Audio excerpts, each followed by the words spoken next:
Selamünaleyküm, akşamlar hayırlı olsun kıymetli ATR telekanalının teleseyircileri. Efirde Numan Çelebijihan adına bağışlanған programma stüdyoda men Gülsüm Halilova çalışa ve efirimizin daimi musafiri Kırım Tatarlar Milli Meclis Reisi'nin Milli Meclis Reisi, Bütün Dünya Kırım Tatarlar Kongresi'nin prezidenti ve Ukrayna Halk Deputatı Rifat Çubarov. Selamünaleyküm, hoş geldiniz. Hayırlı akşamlar. Sizge de hayırlı akşamlar olsun. Saygılı teleseyirciler, siz de bugün yayınımızga qoşulabilirsiniz. Rejissörlerimiz ekranlarınızda telefon numarasını gösteriyor. Onun vasıtasıyla buyurunuz, telefon açınız. Eğer de bir sualleriniz olsa, biz onları canlı yayında seslendireceğimiz. Bunun da beraber ATR telekanalının Facebook sayfasında da suallerinizi bekleyimiz. İmkan olğanca men de onlarını okup, okumağa ve seslendirmeye tırışacağım. Bundan evvel ise programımızı başlayımız ve en böyle aktual suallerinin müzakerelerine geçsek. Rifatağa bilemiz ki endi muftiyat tarafından aslında çatırdağ seferi teşkil ediliyor. Bilemiz ki bundan evvel işgalden evvel aslında Kırım Tatar yaşlarımız büyük bir bu aksiyada iştirak ettiler ve eplerimiz toplaşıp binlerce Kırım Tatarlar, yaşlar, MDS'i başlı adamlar çatırdağa köterilip Kırım Tatar bayrağını işte tıklayıp bu 18 Mayıs gününü matem günü yani tanı edilir, haydete edilir. Aslında bu senyanda barmak gerek mi sizin düşüncenizge göre? Çünkü birçok sualler peyda ola hem de günden Kırım'dan vatandaşlarımız yazalar barmak gerek mi, ne yapayıq deyip. Şimdi bakınız biz bir hafta evvelsi görüşkenimizden endi bu hafta içinde ya da 7 gün içinde çeşitli türlü olaylar geçti ve Kırım'da böyle çok müzakereyle edilgen bu meselelerin ya da suallerin etrafında bu çadırdağ seferi konuşula ve siz söylediğiniz gibi ne kadar seneler evvelsi bu akçağını bizim gençlerimiz, yaşlarımız böyle inisiyativalarından başlanmış idi ve yaşlarımız bunu yaraştırdıkları vaktinde Kırım Tatar Milli Meclisi bunu organize ve idarelik yapar idi. Her sene öyleydi. Aslında beraber müftülükten de bunu yapar idi o vakitleri işgal olmadığı zaman. Sonki seneleri bu Kırım işgal edildiği sebebinden 2 sene zor oldu bu tedbirini geçirmesi. Bu sene bilirsiniz Kırım'da şimdi neler olup gitti ve bu çadırdak seferi etrafında çeşitli türlü fikirler ya da insanlar fikirlerinde bile parçalandılar. Burada çok doğru anlamaya gerek. Millet parçalanmadı. Fikirler ayrı ayrı fikirler oldu. Çünkü bu sene bu seferini idare etmesine muftiyat kendisini gösterdi ve insanlarımız dediler ki kendi kendilerine, bazıları bunu sosyal bağda da yazalar, bu vaktici muftiyatımız bütün bu olğan olaylarda kendisinin sesini bildirmediği vakit ya da çok tedbirlerde varıp işgalcilerle beraber yaptıkları vakit ya da bilmeyeyim Hıdırlez'de bu sahada Hristos Vaskire dedikleri vakit bir şey söylemediklerine ya da bilmeyeyim bu olmayacak kendi adetlerini bizim oradaki ballarımıza, insanlarımıza böyle aşladıkları vakit başlarından gelip feslerini çıkarıp da bu askeri pilotkalarını gidirdiklerini, insanlarımız bunu hepsini göz önüne alıp ve bu günleri de o kadar Kırım'da bu Rus işgalciler tarafından evlerimize, insanlarımıza baskın olduğu sebebinden 26. April bu senenin işte daha 2 hafta olmadı Kırım Tatar Milli Meclisi'ni yasadıkları sebebinden insanlarımız dediler ki çok su biz bu sene çadırdak seferini geçirmeyik de çünkü onlar bunu kullanacaklar. Onlar diyelim işgalciler. Ve bütün bu kendilerin videolarını çıkarıp televizyon kanallarında İngiliz dilinde, diğer dillerinde bana Kırım'da ne kadar hepsi yaxşı yaşaydı ve bunların içinde Kırım Tatarlar da o kadar kuvanarlar diye böyle bir surette göstermeye düşünürler. İnsanlarımız dediler o zaman bu sefer biz buna koşulmayık. Ben Kırım Tatar Milli Meclis Reisi olarak çok insanlarımızdan çeşit türlü bile fikirlerini aldım. Bildirdiler bana ve ben geçen haftası 9. Mayıs'ta böyle bir kendimin yazılı olarak kendimin fikrimi bildirdim. Dedim ki arkadaşlar bu sene biz onlarını kuvandırmayık. Kendimizin birliğimizi başka şekilde göstereyik. Bugün Nariman Celal orada Kırım Tatar Milli Meclis Reisi'nin muavini. O da aynı bir şekilde böyle yazılı olarak kendisinin fikrini bildirdi. Dedi ben varmayacağım. Bizim yakınlarımız, arkadaşlarımız varmayacaklar. Bu tedbire koşulmayacak. Ama koşulgan insanlar da birbirlerinden dava etmesinler deyip işte böyle bir yazılı kendi fikrini gösterdi. Söylemeyi istedim ki yarın 15. Mayıs'ta elbette orada çadırdağa gitmek için müftiyatın kişileri olacaklar. Ama onu da biliyoruz. Bu bazıları onların tarafına geçkenleri Rusya bayraklarının Rusya televizyon jurnalistleri hem orada başlangıçta hem sonunda çadırda götürülgen son onlar orada bekleyecekler. Ve bu günlerdeki olgan ağırlıklarını bakmayıp ya da Kırım Tatarların bu duygularını böyle çetke çekip dünyaya Kırım Tatarları kuvandıklarını gösterecekler. Kullanacaklar demek ki Kırım. Kuvannalar deyip gösterecekler. İnsanlarımız orada dualar yapacaklar. Çoksunun yürekleri orada kan akılacak ama onlar gösterdikleri vakit böyle gösterecekler. Mesela ATR telekanalının baş direktör muavini Ayder Mujdabayev yazdı ki Çatırdağ seferi bu işgalcilerin propagandası deyip aytdı ve bunda barmak doğru olmaz çünkü aslında... Bazı insanlarımız bana bir sene yazarlar diyorlar ki Refet Ağa ya hatırlarsanız bu işgal başladığı vakit Mayıs 2014'ünü hatırlayınız mı diyorlar. Siz o vakit Kıdırlez'ini geçirmek için taraftar ediniz ve o vakit siz bu bize anlattığınızın manalarından birisi Kıdırlez'ini geçireyik de 2014'ünü şimdi konuşalım. Ve o vakit biz bu gelgen işgalcilerden korkmadığımızı, milletimiz bir olganınızı bütün dünyaya göstereyik deyip öyle anlatmış ediniz bize. Neden 2 seneden son sizin fikriniz denişken gibi bize korune deyip benden soradılar.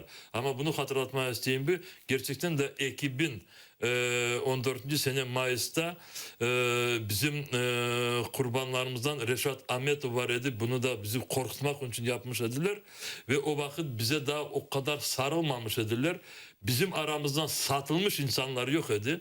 Bizim aramızdan Rusya'nı destekleyer deyip de meydanlara çıkanları yok idi. Balbekler, Smirnovlar, bilmeyeyim İlyasovlar yok idi o vakit. Ve biz o vakit dedik ki böyle bir tedbir geçirip milletimizi tıkaran bu böyle korkunçlarını çete çekip bıraksın deyip o vakit düşündük ama Mustafa Ağamıza yol kapattıklarının biz o Kıdırlez'ini o gecesi de iptal ettik ve geçirmedik o Kıdırlez'ini. Şimdi bakınız bugün de 18 tane vatandaşımız hapisteler. 18 tane Tunev'in 4 tane kişilerimizi alıp kapadılar. Onların içinde 7 balalık olan baba. 4 balalık olgan Korantanın başı ve diğer olarımız. Ben bugün onların kurtarmak için buradaki arkadaşlarının advokatlar diğerlerini hepsini düşünüyor.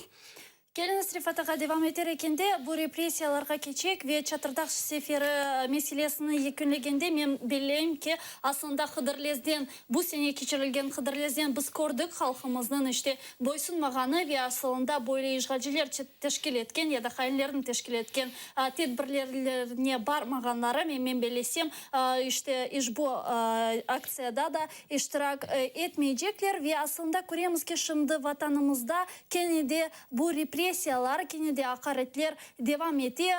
Geçenleri bilemiz ki Kırım Tatar Milli Meclis Reisi'nin muavini Elmi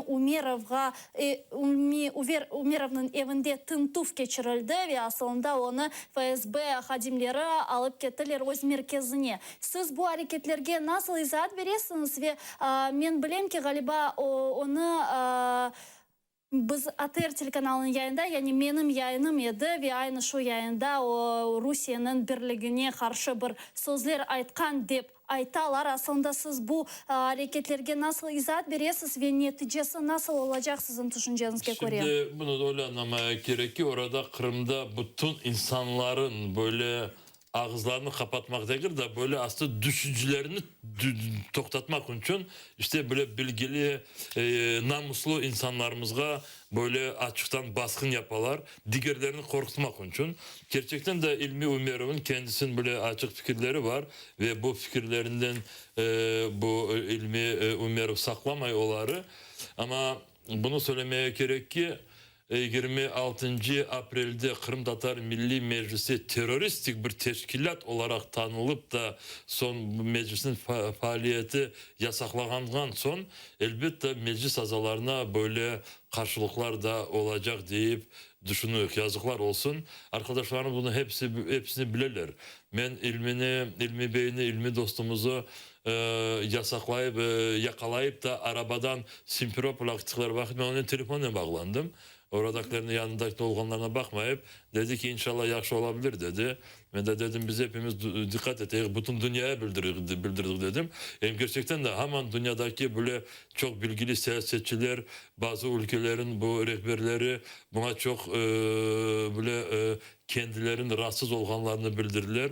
Avrupa Konseyi, Avrupa Birliği hemen benden bağlanıp işte bize her vakit haber edebilirsiniz.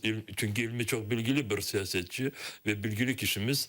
İşte ne olsa da onu kabayatladılar ve imzalayıp Kırım'dan çıkarmasını yasak yaptılar. Şimdi İlmi evinde ama eğer mahkemeye bu kabahatlarını mahkeme davası başlansa Rusya kanunlarına göre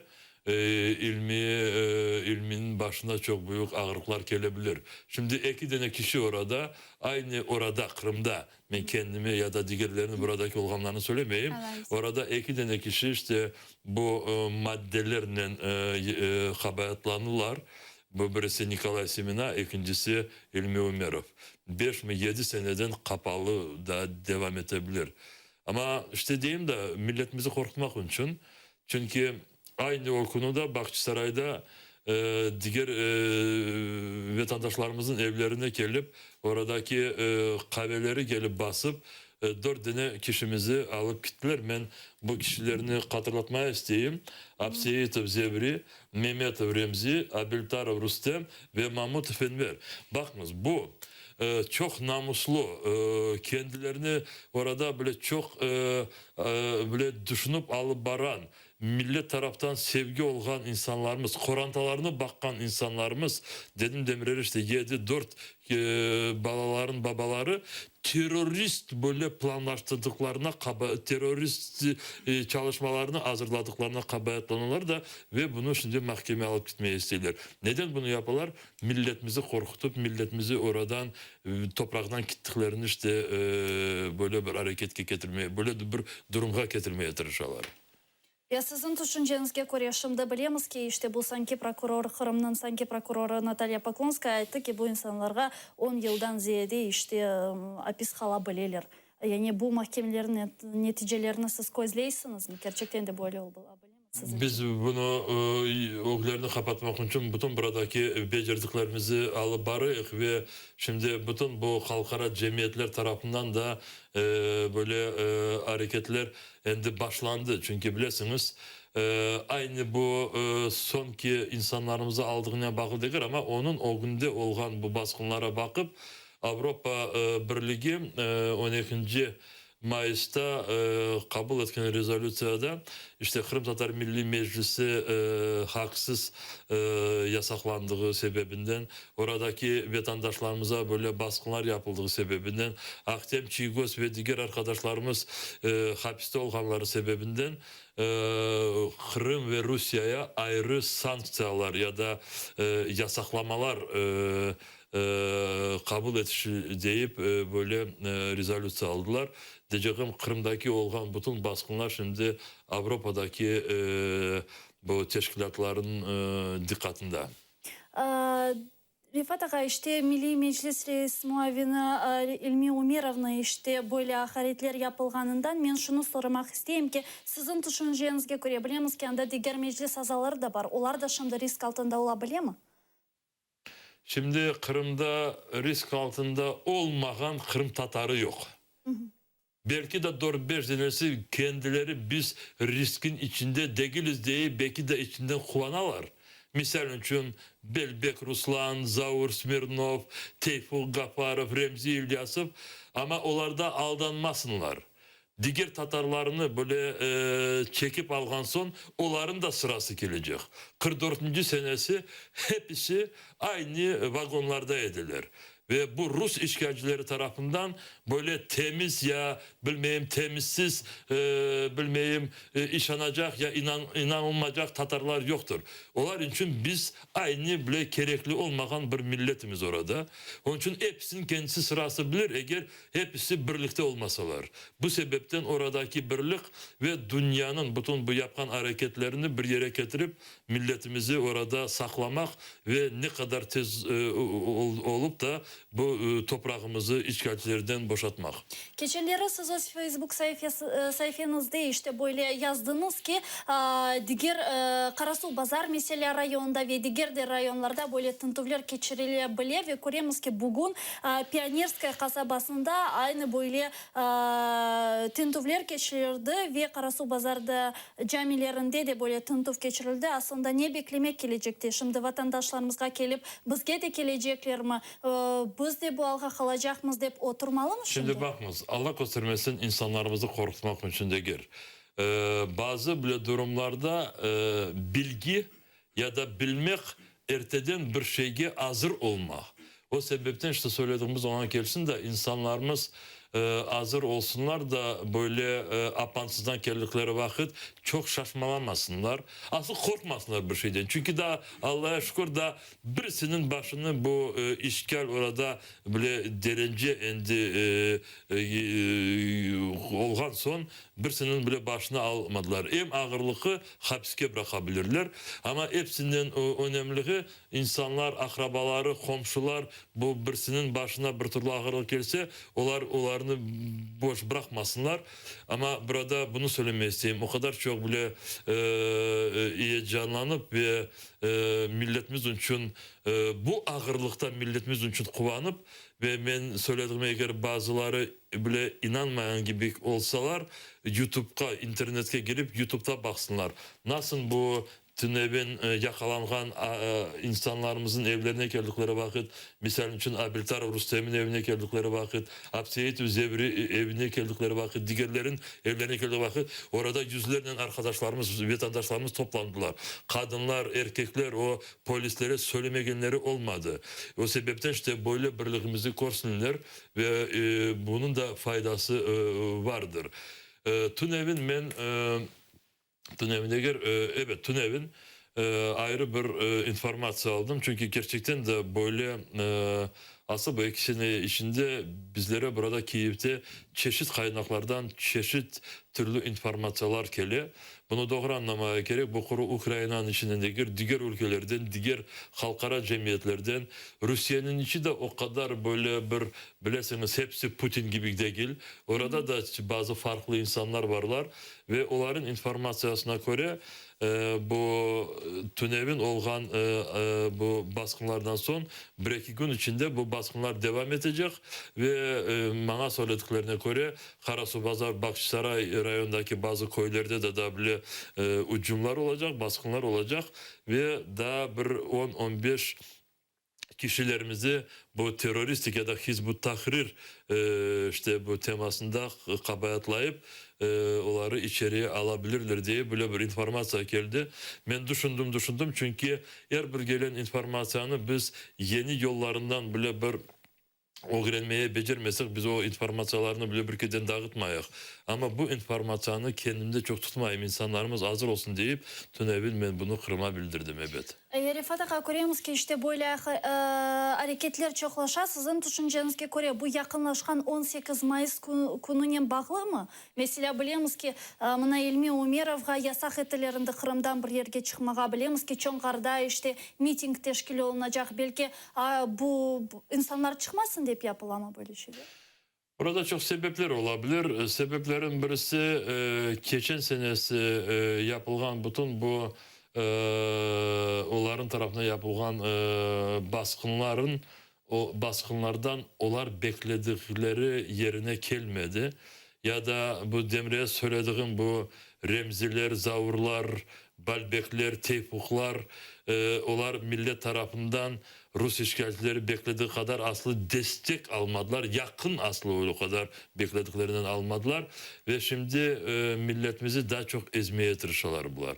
Daha çok ezmeye tırışalar da milletimiz aslı olar söylediğini kuru yapsınlar da ve onlardan da ziyade kendileri Rus taraftarları olganını bile görsetsinler deyip işte korkutalar milletimizi ve onu da Demir'e söyledik dedik.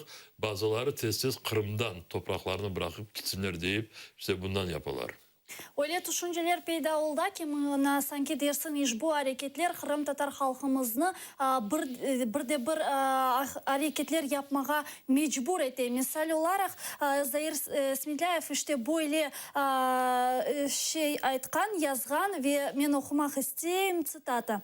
Я так понимаю, что до 18 мая эти провокации будут продолжаться и усиливаться. Я думаю, что все эти действия, обыски, аресты направлены на то, чтобы спровоцировать крымских татар, изменить тактику, отказаться от ненасильственных действий и перейти к более радикальным, взяться за оружие. Для того, чтобы вспыхнул конфликт, много не нужно, а оружие затем подкинут. Mantıklı söyledi Zahir Bey çünkü böyle de olabilir. Çünkü bakınız bu aynı benim olan buradaki informasyonlarımla işte o da ona o şey öyle bir düşünceye getirebilir. Çünkü bakınız Rusya şimdi kendisi devlet olarak çok pek böyle bir ağır durumda.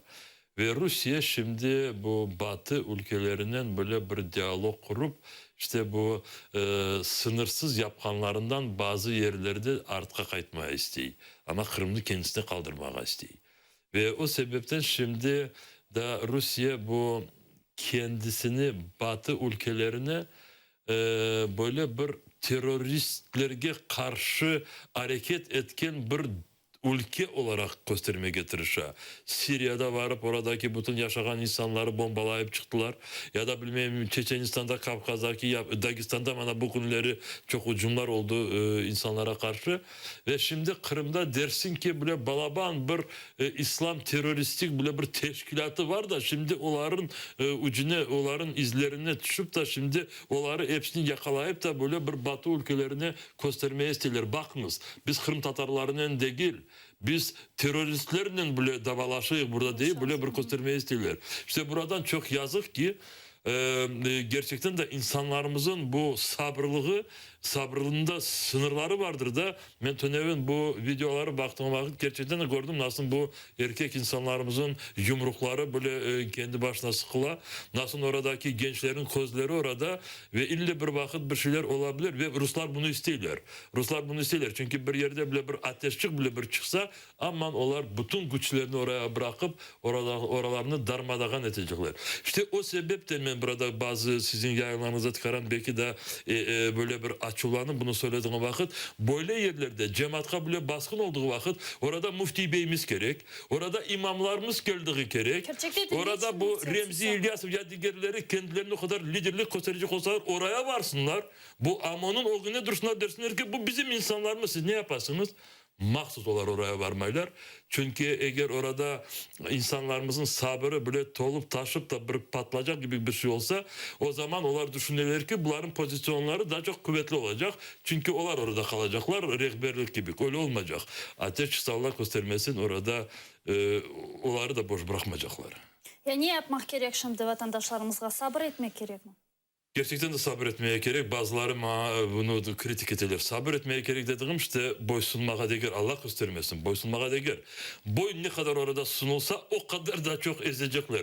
Bu Rusların aslı bu taktikası. Onların yanına gelip de diz çeken insanları onlar tepmelemeye başlarlar. Onun için onların mecburi bu işgalcilerin yanında olduğumuz vakit namusluğumuzu saklayıp sabır edip kendimizi kolumuza tutmaya gerek. Ve burada şimdi bütün bu alıp bardığımız kalkara teşkilatlarının Ukrayna'nın alıp bargan hareketlerinden birinciden dünyanın hareketlerinden ille bunun sonu olacak. İnsanlarımız orada kendilerini saklasınlar. Boysunmayıp saklasınlar. Boysunsalar aslı kalmayacaklar orada. Ezecekler.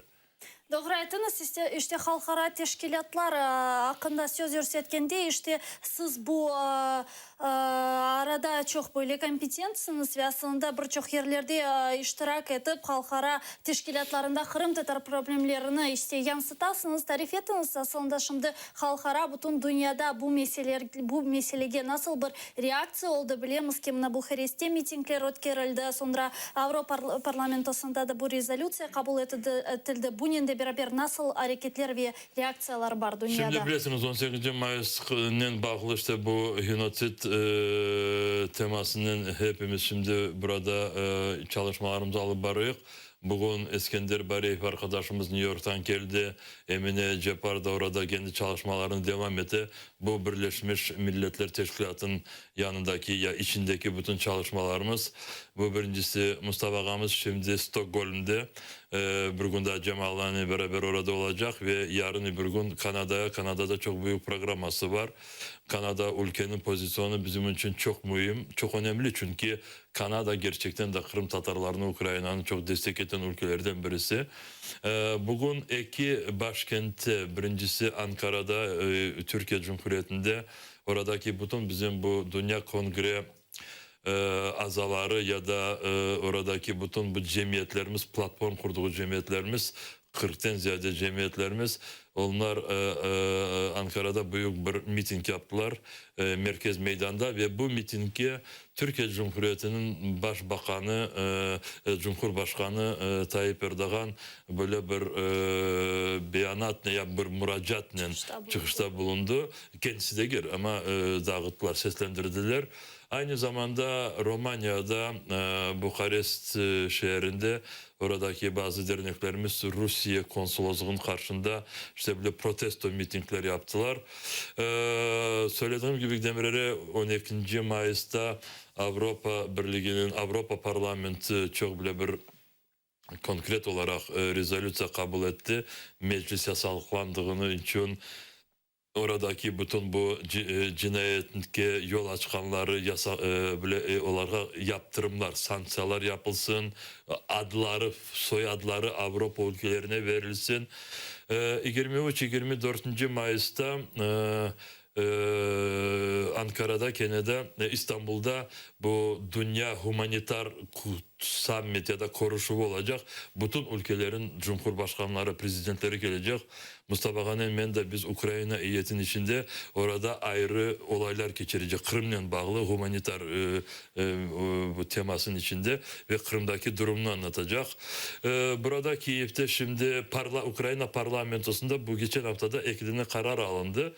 Birinci karara göre bu 49. senesi sürgünlükten son bütün oradaki deniştirilgen köylerimizin, kasabalarımızın eski isimleri kaytarıldı. Bu birinci adım. 70 tane isimler kaytarıldı ve bu çok böyle acayip bir şey.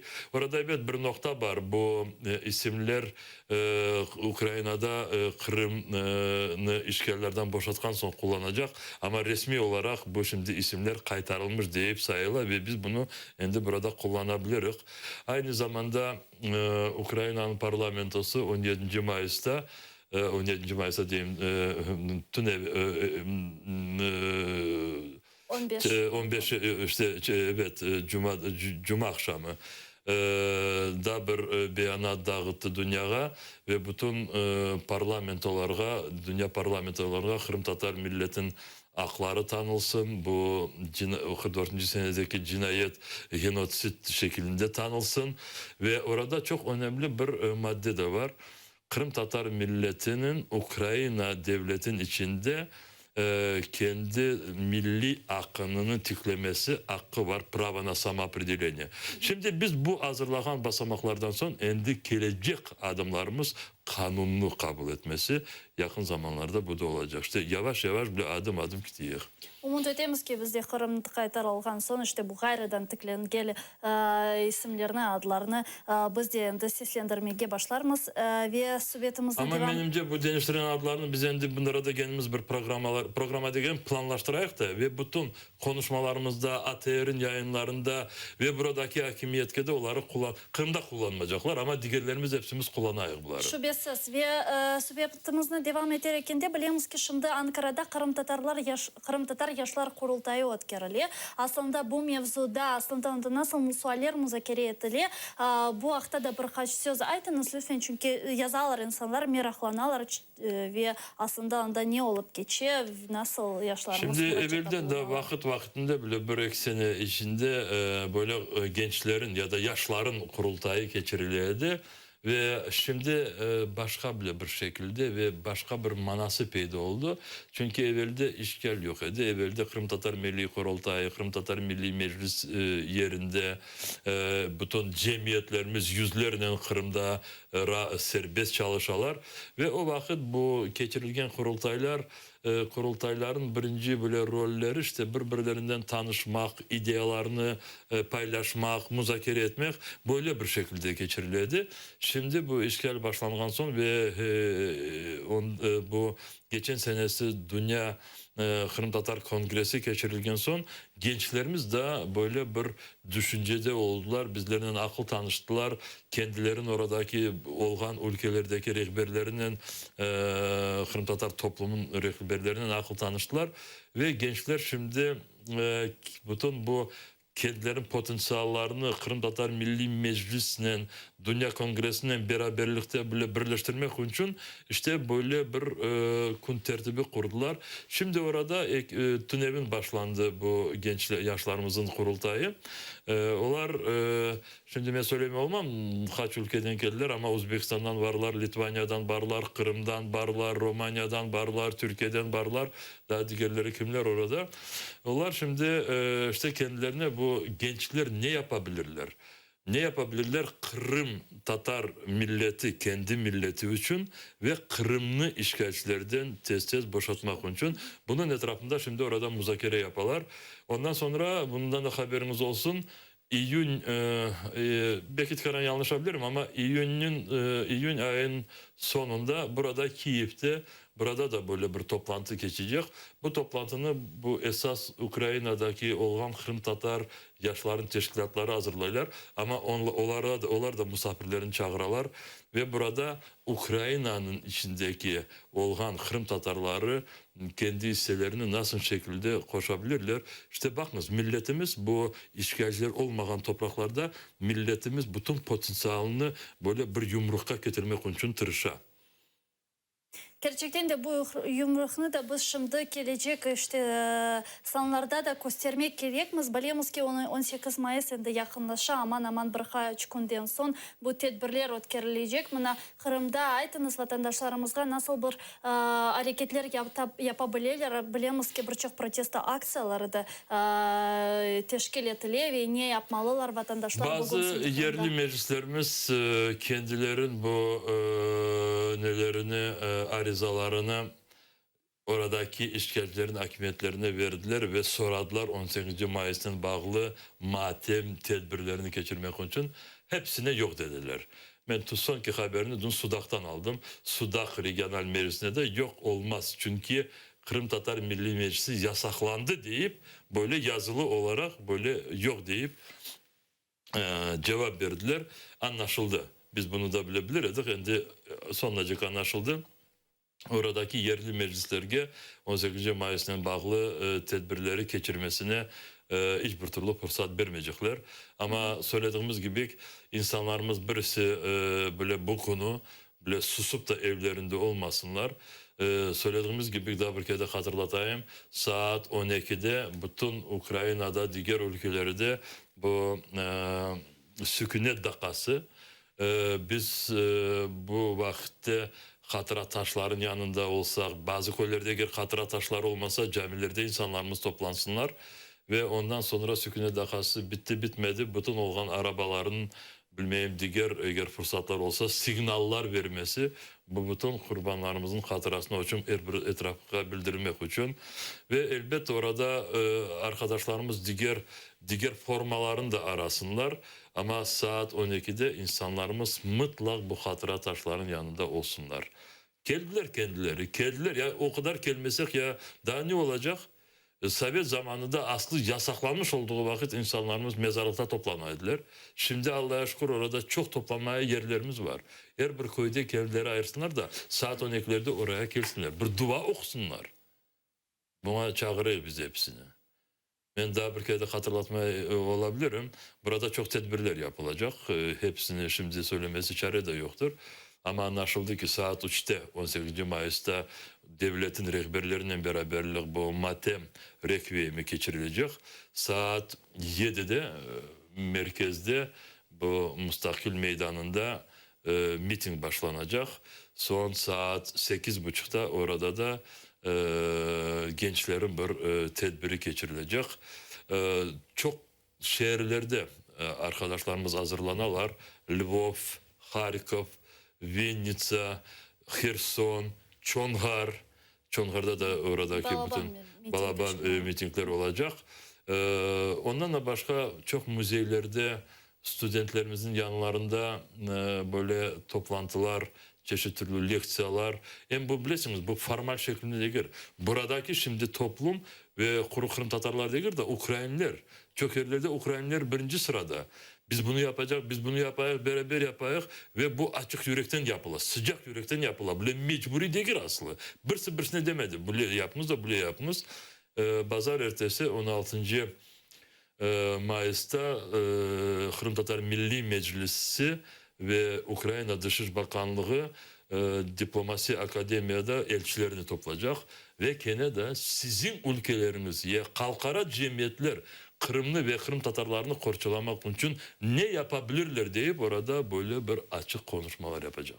Çok sağ olun Rifat Ağa ve subiyetimizin yakunlarında geliniz Jamala mevzusu ile programımızın yakunlayıp bilemiz ki Jamala polofinaldan indi finalga geçti. Bugün finalda o çıkışta bulunacak ve Kırım Tatar halkının evladı Susana Jamalladinovna bizni temsil edecek. Ukrayna'nı ve elbette Kırım Tatarlarını temsil edecek ve biz görüyoruz ki işte Rusya kanalları birçok tenkitler etrafka saçarlar ve aslında bu yerini özcesine interpretatsiya etiler. Bu haqda siz ne aytabilirsiniz ve görüyoruz ki endi Tunevini işte Kırım'da vatandaşlarımız onun için reyip berip olamadı ve aslında siz bu haqda son olarak ne aytabilirsiniz? Şimdi bu sualini söylediğiniz vakit ben Cemal'ın babasını hatırladım. Alimağan'ın beraberlikte acılıktaydık. 1999. senesi Acı ağamız. Ve şimdi onlar Cemal'ın anasından onu da çok yakşı bilem. Gerçekten de böyle bazıları değiller millet meselesini kotarırlar. O kadar bile bir Kırım Tatar eksi de bir tipteler.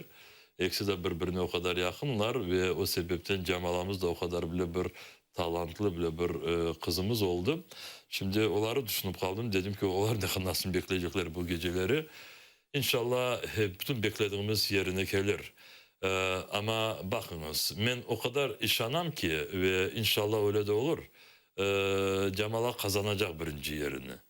Ama bile Allah göstermesin kazanmayan gibi de olsa o birinci yerini endi kazandı. Ben onu söylemiştim bir kere bunda bir kere de hatırlatmak isteyeyim. Burada Ukrayna toplumu bütün sesini ona verdiler de ve jüride çıkaran farklılık olduğu yerinde Cemal'a birinci yerini kazandı. Çünkü o kadar Cemal'a hürmet, onun bütün bu istidatlığına hürmet ve Kırım Tatarlarına o kadar hürmet de dünyada hille buna dikkat çeker diyeyim. Çünkü birinciden çok talantlı kızımız birinciden. İkincisi mevzusu, üçüncüsü millet, daha bilmeyeyim ne kadarlık. İşte hepimiz yuklamayacak bu neticeler bitmeyecek. İnşallah hepsi yaxşı olur. Ben Gerçekten de galibiyet ek birinci yerde geldi. Aslında o sanağa çıkıp endi o yerini aytmak ve Kırım Tatarlarının Kırım Tatarın sesi bütün dünyaya yansımasıdır. Şimdi bakınız böyle bir sıra gele. 2014. senesi işgalciler geldiler. Çok büyük böyle güçle, askeri güçle. Milletimiz diz çıkmadı, korkmadı, bile vurmadı kendisini, namusunu sakladı ve bütün dünya Kırım Tatarları kim olduğunu öğrendi bile ve endi bilecek. Kırım Tatar Milli Meclisimiz, kurultayımız, yerli meclis azaları, satkunlar bir iki tane çıktı. Ve bütün dünya Kırım Tatar milli organları, Kırım Tatar milleti tarafından kurulgan milli organları ne kadar sağlam olduğunu çok yaxşı bile. Şimdi Cemal'a geldiğimiz vakit Kırım Tatar milletinin medeniyetini göstergen böyle bir kızımız oldu ve o kadar da çok bu dünya bildiğini kuvvetleştirdik ki işte bu halebedir. Bu halebedir. Hepimiz bir işini yapayıq.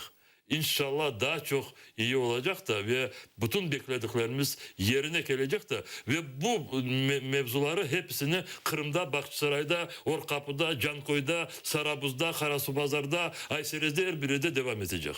İnşallah. Çok sağ olun seferimizge gelip sorularımızga cevap bergeniz için. Aslında men efirlerimin sonunda daima bir şeyler aytam.